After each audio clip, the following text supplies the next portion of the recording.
Vamos conversar um pouco mais sobre análise de frequência de chuvas. No último módulo, a gente viu o conceito de período de retorno como sendo sobre a probabilidade de cedência. Vimos o conceito de análise de frequência baseado na distribuição de frequência acumulada, que nós podíamos calcular isso através do método California e do método Kimball. E eu fiquei devendo para vocês a apresentação de um exemplo. E é nesse exemplo que nós vamos agora trabalhar, tá certo? Então vamos abrir aqui o Excel. Então a gente vai ter aqui os dados de precipitação, vocês estão observando aí na tela, os dados de precipitação da cidade de Fortaleza. Basicamente aqui um posto pluviométrico, é o posto do campus do Pici, que fica na latitude 3,45 e na longitude 38,35. Então nós temos aqui os dados do posto aqui do Pici desde o mês de fevereiro de 1988 e temos esses dados aqui até o mês 7 de 2012. Então o que é que a gente vai fazer agora com esses dados aqui? A gente vai começar a trabalhar esses dados. Então a gente vai ter aqui dados diários, tá vendo? Cada dia do ano tem um valor observado de precipitação.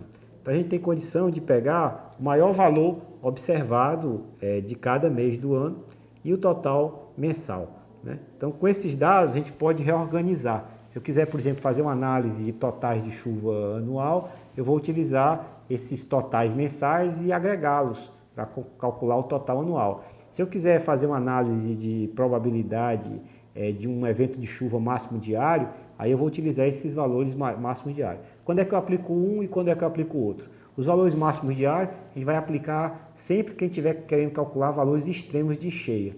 E esses totais mensais vão ser úteis para a gente poder rodar alguns modelos hidrológicos, onde a gente vai estar interessado mais em volumes escoados do que em pico de cheia.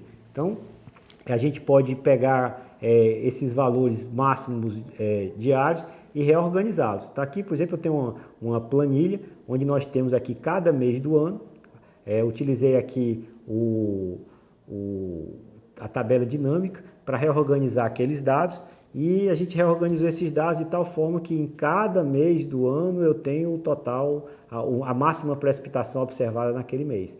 E aí eu posso pegar a máxima precipitação de cada ano, certo? E eu tenho uma série temporal, tá certo? A gente despreza esse primeiro ano, porque não tem todos os meses. Esses meses 10, 11 aqui, 12, são meses que têm intensidade muito pequena, então eles são muito baixos. Que vai interessar basicamente no caso específico do Ceará, são os meses mais chuvosos, a quadra chuvosa vai ser aqui em fevereiro, março, abril e maio. Então a gente tendo esses dados, a gente vai considerar o ano como sendo preenchido.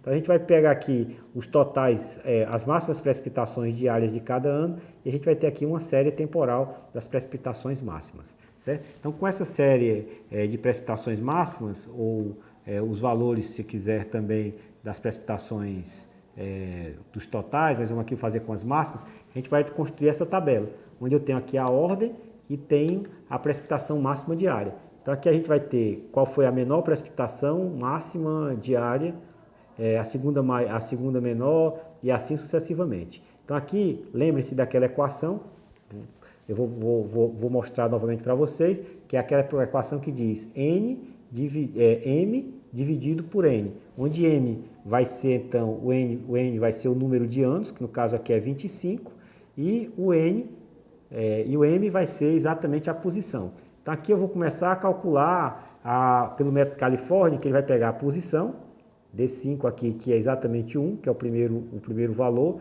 dividido pelo número total, o número total de anos observado. Aqui eu vou dividir o segundo valor, 2, 3, 4 e assim sucessivamente. Com isso, a gente vai ter aqui a probabilidade de x ser menor do que x asterisco, ou seja, probabilidade de não excedência, né? Como eu coloquei aqui na ordem crescente, aqui eu vou ter a probabilidade de não excedência, né? Então, eu posso aqui calcular a probabilidade de não excedência. Quem é a probabilidade de não excedência? 1 menos a probabilidade de excedência. Então, 1 menos a probabilidade de excedência é a probabilidade de não excedência. Então, pelo método California, eu tenho condições de fazer esse cálculo. O inconveniente aqui do método California é que ele vai dizer o seguinte, o maior valor da série, ele atribui uma probabilidade de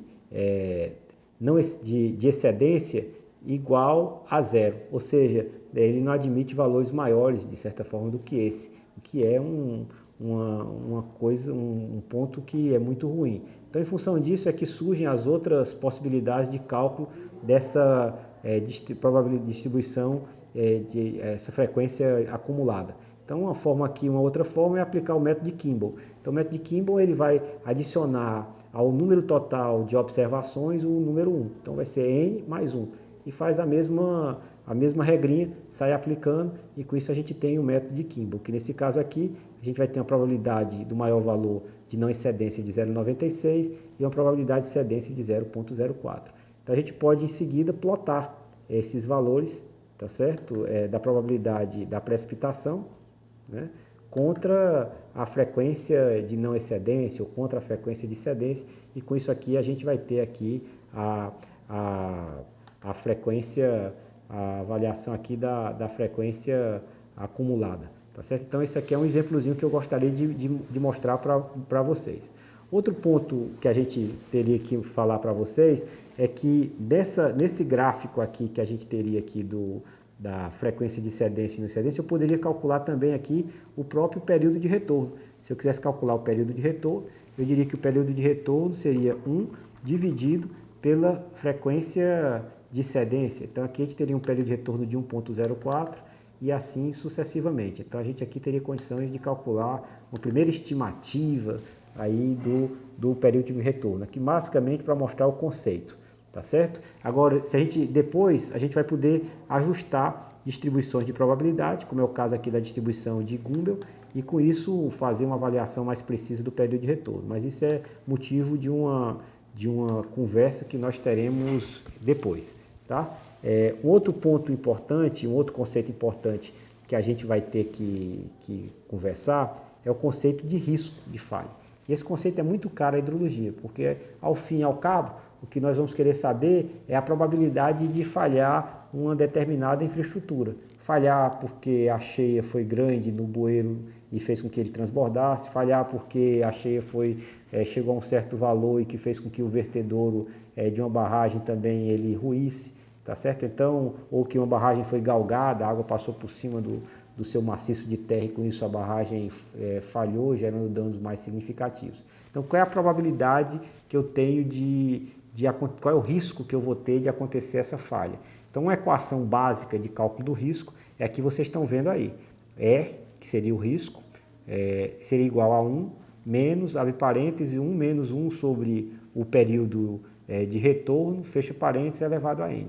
Onde N é o número de anos ou a vida útil que eu estou querendo fazer a análise, T é o período de retorno e R é o risco.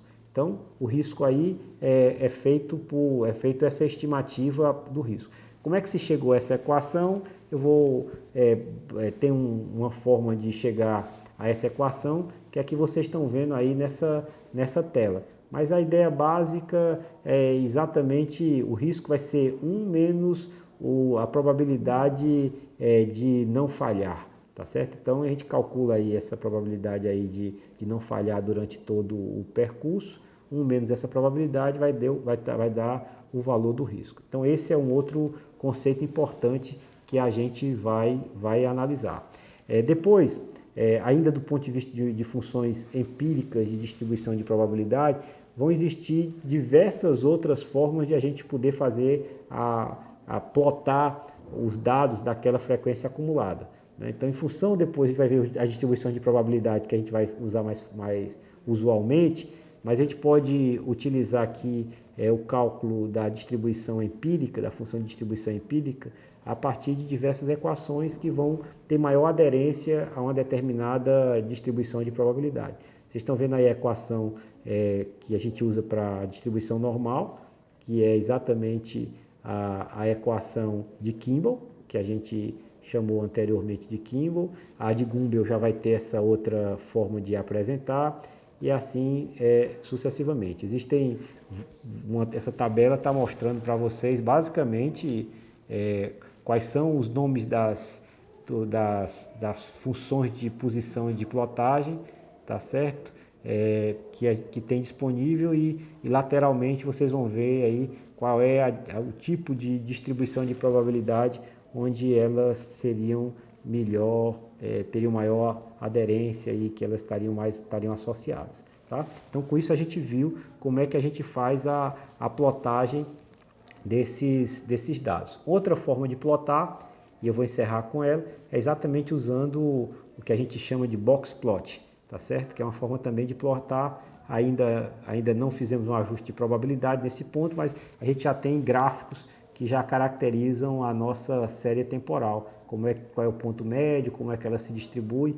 E no caso do box plot, a gente vai ter aí a identificação, inclusive a possibilidade de identificação de quais são os outliers.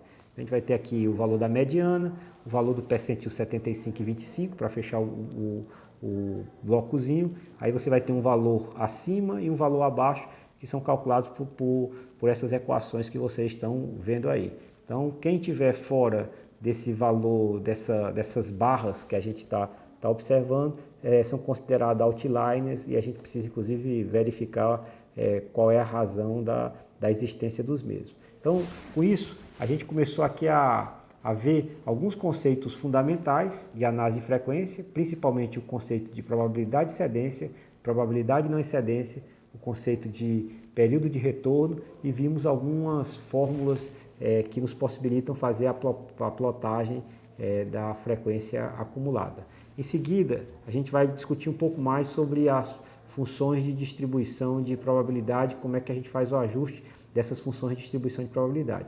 Mas isso é objeto de um outro módulo.